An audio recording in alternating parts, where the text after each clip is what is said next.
Muy buenas. Hoy vamos a meternos de lleno en las entrañas de Windows. Vamos a ir mucho más allá de lo que se ve a simple vista. Dejaremos aparcado un rato el ratón para sumergirnos en lo que es el verdadero núcleo del sistema, la línea de comandos. Va a ser un viaje desde la comodidad de la interfaz gráfica hasta tener el control total, pero total de verdad, a través del código. A ver, casi siempre que usamos Windows, todo se basa en hacer clic en iconos, en abrir menús. Es muy intuitivo, la verdad, pero también tiene sus límites. En el otro extremo del espectro tenemos el control absoluto a través del código, la automatización, los scripts. En este análisis vamos a recorrer justo ese camino, el que conecte esos dos mundos, y vamos a descubrir juntos el poder que se esconde bajo el capó del sistema operativo. Bueno, pues vamos al lío. Nuestro recorrido va a ser como subir una escalera de poder. Y lo hemos estructurado en 4 grandes etapas. Primero nos preguntaremos por qué narices querríamos ir más allá del simple clic. Después exploraremos a fondo la gestión a través de los menús gráficos, la GUI, que es lo que conocemos. Luego haremos un viaje al pasado para conocer al clásico símbolo del sistema, el CMD. Y ya para terminar, llegaremos a la auténtica revolución que supuso PowerShell. Vamos, de lo más familiar a lo más potente. Entramos en la primera sección y aquí está la gran pregunta. ¿Por qué cambiar la sencillez de un clic por lo que parece la complejidad del código? Pues la respuesta se puede resumir en 3 palabras clave: control, eficiencia y automatización. Vamos a explorar las distintas capas de gestión de Windows y veremos cómo cada nivel nos va a dar un poquito más de poder que el anterior. Venga, empecemos por el terreno conocido, el que pisamos todos los días, la interfaz gráfica de usuario, la famosa GUI. Es ese mundo familiar de ventanas, iconos y menús con el que nos peleamos a diario. Pero ojo, que no nos engañe su aparente simplicidad, porque incluso aquí dentro hay niveles de profundidad que mucha gente desconoce por completo. Antes de tocar nada, es importantísimo entender una idea fundamental: la gestión de identidades. A ver, un usuario local es básicamente una cuenta que permite a alguien iniciar sesión en un ordenador, pero un usuario por sí solo no tiene permisos para hacer casi nada.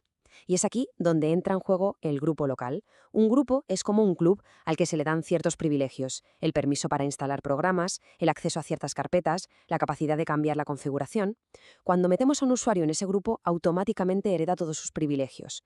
Y lo más importante de todo, cada usuario debe pertenecer como mínimo a un grupo para poder hacer algo en el sistema. Vale, la pregunta ahora es, ¿y dónde gestionamos todo este tinglado de usuarios y grupos? Pues dentro de la propia interfaz gráfica tenemos lo que podríamos llamar 3 puertas de entrada al sistema, y cada una nos da un nivel de control diferente.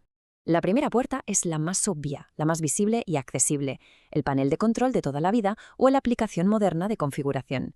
Este es el sitio para las tareas del día a día: crear un usuario normal, cambiar una contraseña, añadir una cuenta para la familia. Las opciones aquí son básicas, están limitadas a propósito y están diseñadas para que sean seguras y fáciles de usar para cualquiera. La segunda puerta ya está un poco más escondida. Si ejecutamos el comando netplewis, abrimos una herramienta que nos da bastante más control. Es fundamental para cosas un poco más avanzadas, como por ejemplo configurar un equipo para que inicie sesión solo, sin pedir contraseña. Algo súper útil en entornos muy controlados, como un kiosco multimedia o un punto de información público. Y aquí tenemos la tercera puerta, la consola para profesionales, losermr.msc, que viene de Local User Manager. Esta es la herramienta de los administradores de sistemas. Aquí el control es total, granular al detalle. Podemos configurar de todo: perfiles de usuario, scripts de inicio de sesión, que un usuario pertenezca a varios grupos. Y como bien dice el consejo de la diapositiva, Microsoft esconde estas consolas avanzadas para evitar que usuarios con menos experiencia puedan cometer errores críticos en el sistema sin querer. Ahora que ya sabemos dónde gestionar a los usuarios, hablemos de un aspecto clave para su seguridad: las contraseñas. Una directiva de contraseñas no es más que un conjunto de reglas para obligar a que se usen claves seguras. Y para configurar esto, Windows nos da otra herramienta específica: secpol.msc, la consola de directiva de seguridad local. Lo interesante de verdad aquí son las reglas que podemos poner. El historial impide que se puedan reutilizar, por ejemplo, las últimas 10 o 20 contraseñas. La complejidad exige que haya una mezcla de mayúsculas, minúsculas, números y símbolos. La vigencia obliga a cambiar la contraseña cada, digamos, 90 días. Y el bloqueo de cuenta define cuántos intentos fallidos se permiten antes de bloquear al usuario y durante cuánto tiempo. Y aquí llega el punto más importante: la advertencia en mayúsculas. Nunca, bajo ninguna circunstancia, debemos habilitar el cifrado reversible. Hacerlo significa que el sistema guarda las contraseñas de una forma que se puede deshacer para verlas en texto plano. Un agujero de seguridad garrafal. Bueno, Pues dejamos atrás la comodidad de las ventanitas y nos metemos de lleno en la línea de comandos. Nuestra primera parada es la vieja escuela, el símbolo del sistema, o CMD. Es una herramienta que hemos heredado directamente de MS2, nada menos que de 1981. El CMD tiene una dualidad que es fascinante. Por un lado, sus ventajas son brutales. Te da un control directo sobre el sistema, te permite automatizar tareas con los archivos .bat y es increíblemente rápido y ligero. Pero claro, sus desventajas también son importantes. La curva de aprendizaje es alta. Un error puede ser un desastre porque aquí no hay botón de deshacer y la interfaz es solo texto y bastante austera. Para dominar el CMD, lo primero es aprender a moverse. Estos son los comandos esenciales para navegar. cd ... nos permite subir un nivel a la carpeta padre, cd / nos lleva de un salto a la raíz del disco, dir nos lista los archivos y carpetas que hay donde estamos, md crea una carpeta y rd la borra. Y un comando muy útil para orientarse es tree, que te dibuja toda la estructura de carpetas de forma gráfica. Y aquí, atención, porque este es un concepto absolutamente fundamental. Una ruta absoluta es una dirección completa que empieza desde la raíz del disco. Por ejemplo, c /usuarios/documentos/archivo.txt. Da igual donde estemos, esa ruta siempre va a apuntar al mismo sitio. En cambio, una ruta relativa parte desde donde estamos ahora mismo. Si estamos en c /usuarios, la ruta relativa a ese mismo archivo sería simplemente documentos/archivo.txt. Entender esta diferencia es vital para no liarla. Pasemos a manipular archivos. Los comodines son superpotentes. El asterisco representa cualquier conjunto de caracteres, así que .txt seleccionaría todos los archivos de texto. El interrogante, tibio, representa un solo carácter, así que foto1.jpg encontraría foto1.jpg, foto2.jpg y así. Los comandos básicos son del para borrar, ren para renombrar y copy. Xcopy es una versión más avanzada que puede copiar árboles de directorios enteros, pero el comando que es pura magia aquí es attrib, que permite cambiar los atributos de un archivo. Podemos añadir más o quitar menos el atributo de oculto, H, el de solo lectura, R, o el de sistema, S. Con el ejemplo de la diapositiva, attrib más H más S secreto.txt, haríamos que ese archivo fuera básicamente invisible para el explorador de archivos normal. Esta diapositiva explica genial dos flujos de trabajo clave. A la izquierda tenemos el redireccionamiento. En lugar de que la salida de un comando aparezca en pantalla, la redirigimos a un archivo. Por ejemplo, ipconfig mayor log.txt guarda toda la información de la red en un archivo de texto. Y a la derecha están las tuberías, que se representan con la barra vertical. Esto es magia pura, conecta la salida de un comando directamente con la entrada de otro.